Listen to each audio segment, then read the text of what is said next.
നമസ്കാരം, എല്ലാവർക്കും സുഖാന്ന് വിശ്വസിക്കണു. ഇന്ന് നമുക്ക് അട ഉണ്ടാക്കാം. അപ്പൊ അടയുടെ ഫില്ലിങ് ഞാനിവിടെ ഉണ്ടാക്കുന്നത് ചെറുപയർ കൊണ്ടാണ്. അപ്പൊ ഈ ചെറുപയർ നമ്മുടെ ആവശ്യത്തിനനുസരിച്ച് ഒരു 1/4 കപ്പോ 1/2 കപ്പോ 2 മണിക്കൂർ നേരം വെള്ളത്തിലിട്ട് വെക്കുക. അതിനുശേഷം ഇതിനൊന്ന് വേവിച്ചെടുക്കണം. ഞാനിവിടെ കുറച്ച് ചെറുപയർ വേവിച്ചെടുത്തിട്ടുണ്ട്. പിന്നെ നമുക്ക് വേണ്ടത് തേങ്ങയാണ്. അരമുറി തേങ്ങ ചിരവിയെടുത്തിട്ടുണ്ട്. പിന്നെ ശർക്കര, ഇത്ര വലിപ്പത്തിലുള്ള 2 അച്ച് ശർക്കരയാണ് ഞാൻ ഉപയോഗിക്കുന്നത്. നമ്മുടെ ആവശ്യത്തിനനുസരിച്ച് മധുരം നമുക്ക് ചേർക്കാം. അപ്പൊ ഈ ശർക്കര കുറച്ച് വെള്ളത്തിൽ ഒന്ന് ഉരുക്കിയെടുക്കണം. ഇനി നമുക്ക് ഫില്ലിംഗ് തയ്യാറാക്കാം. ഞാനൊരു പാൻ അടുപ്പത്ത് വെച്ചിട്ടുണ്ട്. അതിലേക്ക് 2 ടീസ്പൂൺ നെയ്യ് ഒഴിച്ചു കൊടുക്കുന്നുണ്ട്. നെയ്യോട് ഉരുക്കിയിട്ടുണ്ട്. ഇനി ഇതിലേക്ക് ഉരുക്കിയെടുത്തിട്ടുള്ള ശർക്കര ഒന്ന് അരിച്ചൊഴിക്കാം.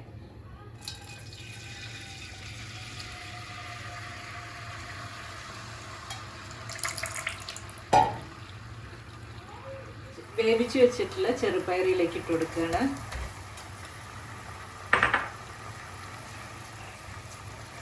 രണ്ട് മിനിറ്റ് ഈ ശർക്കര പാനിയിൽ കിടന്നിട്ട് ഈ ചെറുപയർ ഒന്ന് സെറ്റ് ആവട്ടെ. സാധാരണ നമ്മൾ ചക്ക, പഴം ഒക്കെ ചേർത്തിട്ട് ഫില്ലിങ് ഇങ്ങനെ ഉണ്ടാക്കാറുണ്ട്. ഇതിവിടെ ചെറുപയർ ചേർത്തിട്ടാണ് ഉണ്ടാക്കുന്നത്. അപ്പം ഇത്തിരി കൂടെ പോഷക സമൃദ്ധമായിട്ടാണ് നമ്മളിത് തയ്യാറാക്കുന്നത്. ഇനി ചെരുകി വെച്ചിട്ടുള്ള തേങ്ങയിലിട്ട് കൊടുക്കുകയാണ്.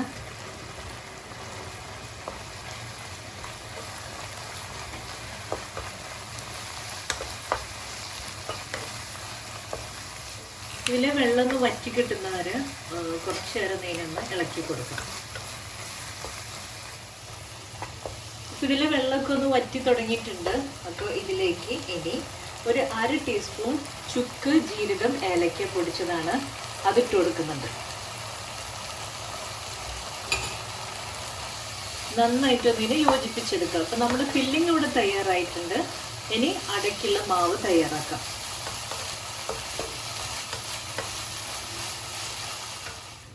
അടയ്ക്കുള്ള മാവ് നമുക്ക് തയ്യാറാക്കാം. അപ്പം അതിനായിട്ട് ഞാൻ 1/2 കപ്പ് വെള്ളം തിളപ്പിക്കാൻ വെച്ചിട്ടുണ്ട്. 1 കപ്പ് അരിപ്പൊടി എടുക്കുകയാണെങ്കിൽ 1/2 കപ്പ് വെള്ളം നമുക്ക് ഉപയോഗിക്കാം. ഇതിലേക്ക് ഒരു 1/4 ടീസ്പൂൺ ഉപ്പ് ചേർക്കുന്നുണ്ട്. 2-3 ഏലക്ക ഒന്ന് ചതച്ചിട്ട് കൊടുക്കാം. ഏലക്ക ചതച്ചിട്ട് കൊടുക്കുന്നുണ്ട്.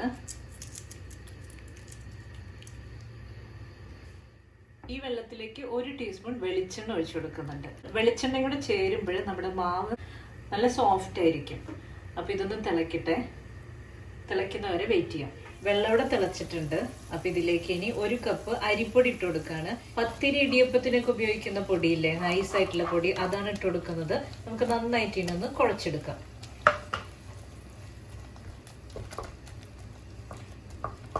പൊടിയുടെ വാട്ടിയെടുത്തിട്ടുണ്ട്. ഫ്ലെയിം ഓഫ് ചെയ്യാണ്. ചൂടാറുമ്പോൾ നമുക്കിതൊന്ന് കുഴച്ചെടുക്കാം. നല്ലവണ്ണം ചൂടാറാൻ വെയിറ്റ് ചെയ്യേണ്ട. ഒരു ചെറു ചൂടോട് കൂടെ നമുക്ക് ഇതിനൊന്ന് കുഴച്ചെടുക്കണം. ഇപ്പൊ ചൂട് ചെറുതായി ആറിയിട്ടുണ്ട്. ചെറിയൊരു ചൂടുണ്ട്. നന്നായിട്ട് ഇതിനൊന്ന് കുഴച്ചെടുക്കാം.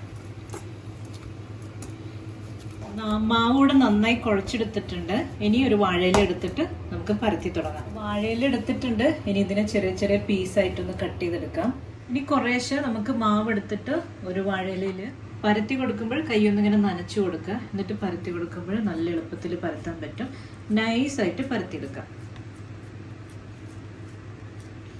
ഇനി ചെറുപയർ കൂട്ടി ഇതിലേക്ക് വെച്ച് കൊടുക്കാം.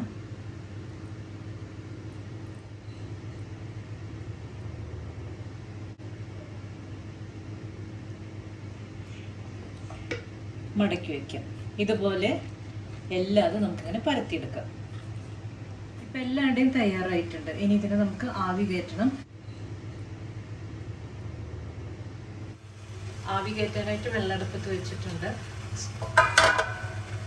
ഇതിലേക്ക് ഓരോ അടയും വെച്ച് കൊടുക്കാം.